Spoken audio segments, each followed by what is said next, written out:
I bet you didn't know your Chevy Traverse has a few sneaky reasons why remote start might quit. Let's break down the top ones and how to fix them. First, double check. Is your Traverse in park and are all doors closed?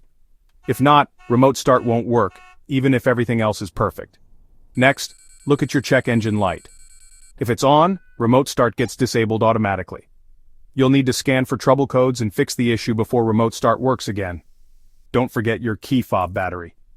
If your fob is weak or dead, your signals won't send.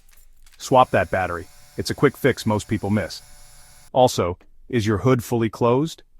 If not, the system thinks you're working under the hood and blocks remote start for safety. Lastly, check your Traverse's fuel level.